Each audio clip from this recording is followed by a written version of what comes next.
Tonight, when the sun goes down, you might scroll your phone, watch a show, text a friend. Nothing about it feels sacred, but for nearly the entire history of your species, the hours after sunset held a ritual so important that without it, humanity might not have made it this far. That ritual was not hunting. It was not building shelter. It was something quieter and far stranger. It was sitting around a fire, doing what looks like nothing at all. Why would something so simple matter enough to shape the survival of an entire species? The answer changes how you think about every conversation you have ever had. Anthropologist Polly Wiesner spent years studying the Jew/Hoansi, a hunter-gatherer community in the Kalahari Desert whose way of life closely mirrors patterns anthropologists believe stretched back tens of thousands of years. Wiesner noticed something curious. During the day, conversation was practical. Who found food? Who needs help? Complaints? Arguments? Logistics? But at night, around the fire, everything changed. Daytime talk was about survival. Nighttime talk was about something else entirely. Stories, myths, gossip about distant relatives, tales of legendary hunts and ancestors long gone. Wiesner found that firelight conversation carried almost none of the day's tension. It stretched imagination outward, connecting people not just to each other, but to a wider web of relationships, alliances, and shared history. Why does firelight change conversations so dramatically? Darkness limits what you can do. You cannot forage. You cannot travel far. You cannot easily see danger coming, so movement itself becomes riskier. What remains is each other.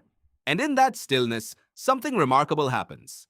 The brain shifts away from immediate survival tasks and towards something psychologists call social cognition, the mental work of understanding other people's intentions, emotions, and relationships. This is where anthropologist Robin Dunbar's research becomes essential. Dunbar has spent decades studying social bonding in primates and humans. Among apes, physical grooming, picking through fur, removing parasites, is the primary way individuals build trust and alliances. But grooming does not scale. A chimpanzee can only groom a handful of others in a day. Dunbar's theory suggests that language may have evolved, in part, as a way to groom socially at scale. You cannot pick lice off 50 people. You can talk to them. Nighttime firelight conversation may be exactly where that shift happened. Stories are not just entertainment, they are social glue. When someone told a story about a legendary hunter or a foolish mistake made by a distant cousin, listeners were not just being entertained. They were learning who to trust, who to avoid, what behavior earned respect, and what behavior brought shame. A single story, shared once around a fire, could transmit lessons that might otherwise take a lifetime of personal experience to learn. Consider what this actually accomplished.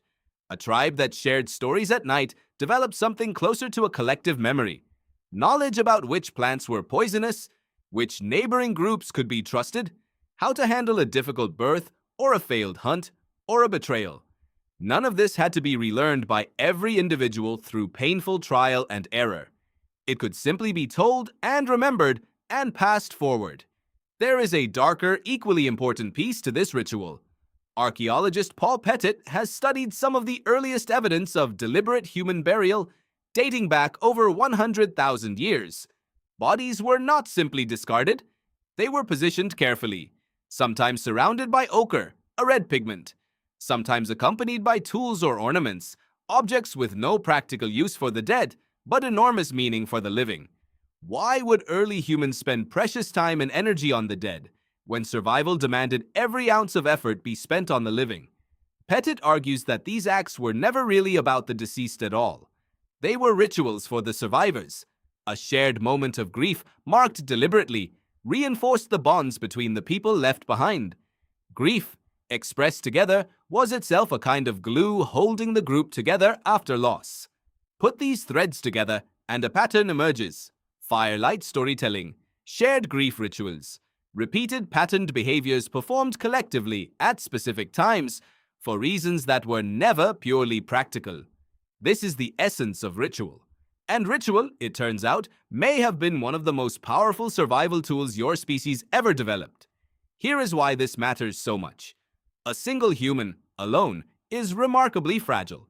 No claws, No powerful jaws, no thick fur against the cold. What made humans dominant was never physical strength. It was cooperation at a scale no other species could match. And cooperation requires trust. Trust requires shared understanding. Shared understanding